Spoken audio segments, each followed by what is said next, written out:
Welcome back to off the record. Pawan Kalyan క్షేమ సమాచారాన్ని కాంక్షిస్తూ వైసీపీ అధినేత ట్వీట్.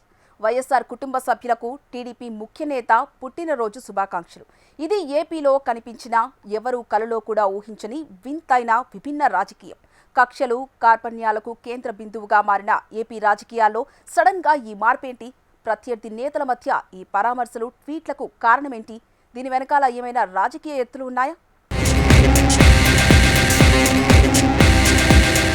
సర్జరీ అయిన పవన్ కు జగన్ పరామర్శ మెసేజ్.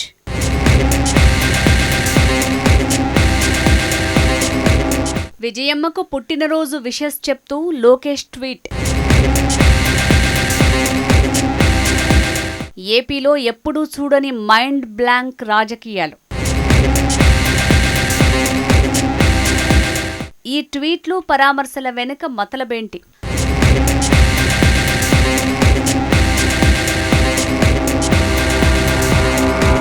ఆ ఇంటి మీది కాకి ఈ ఇంటి మీద వాలితే కాల్చేస్తామన్నట్టుంటుంది ఏపీ రాజకీయాల్లో వైరం.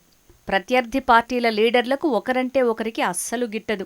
అధికార ప్రతిపక్ష పార్టీల అధినేతలు, వారి నాయకులు మాట్లాడుకోవటం కాదు కదా, కనీసం ఎదురుపడటానికి కూడా పెద్దగా ఇష్టపడరు. గత కొన్నేళ్లుగా ఏపీ పాలిటిక్స్ కక్ష్యలు, కార్పణ్యాలకు కేంద్ర బిందువు అన్నట్టు మారాయి. రాజకీయ పార్టీలను ప్రత్యర్థులుగా కాకుండా శత్రువులుగా చూసే ధోరణి పెరిగింది. లీడర్ల మధ్య ఇదే తీరు, కింది స్థాయి కార్యకర్తల మధ్య ఇదే ఫైట్. కానీ ఇప్పుడు స్మాల్ చేంజ్.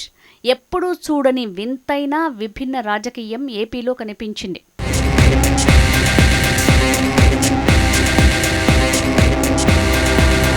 ఆంధ్రప్రదేశ్లో నాయకుల పరామర్శలు, ట్వీట్లు రాజకీయంగా తీవ్ర చర్చనీయాంశంగా మారాయి.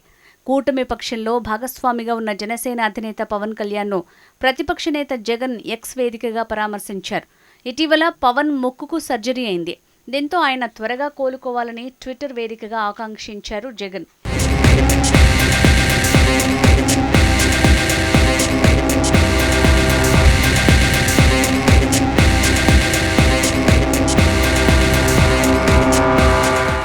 ఇక విజయమ్మకు నారా లోకేష్ పుట్టినరోజు విషెస్ తెలపడం మరో కొసమెరుపు.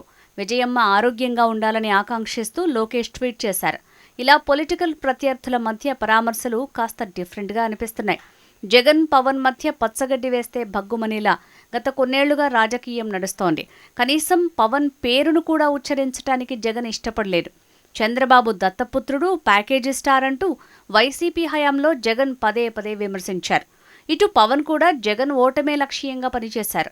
అందుకోసం చంద్రబాబుతో పొత్తుకు కూడా రెడీ అయిపోయారు. పాలిటిక్స్లోకి వచ్చాక జగన్, పవన్ మర్యాదపూర్వకంగానైనా పెద్దగా కలుసుకున్న ఘటనలు లేవు. అలాంటి వీళ్ళిద్దరి మధ్య ఓ చిన్న మెసేజ్ ఎన్నో ప్రశ్నలు, మరెన్నో సందేహాలకు ఆజ్యం పోస్తోంది. ఇది కేవలం ఆ లీడర్ మంచిని కోరుకోవడమేనా, లేక దీని వెనకాలేదైనా పొలిటికల్ ప్రయోజనాలు దాగి ఉన్నాయా అన్న అనుమానాలు కలుగుతున్నాయి. ప్రస్తుతం ఏపీలో చంద్రబాబు, పవన్ కలిసి పనిచేస్తున్నారు. వచ్చే ఎన్నికల్లోనూ జట్టుగా ఉండాలని ఇద్దరు లీడర్లు భావిస్తున్నారు. అదే జరిగితే జగన్కు మళ్లీ ప్రతికూల ఫలితాలు తప్పవనే విశ్లేషణలు వెలువడుతున్నాయి. ఈ నేపథ్యంలో పవన్తో జగన్ ఏమైనా మిత్రత్వం కోరుకుంటున్నారా అన్న సందేహాలు వ్యక్తమవుతున్నాయి.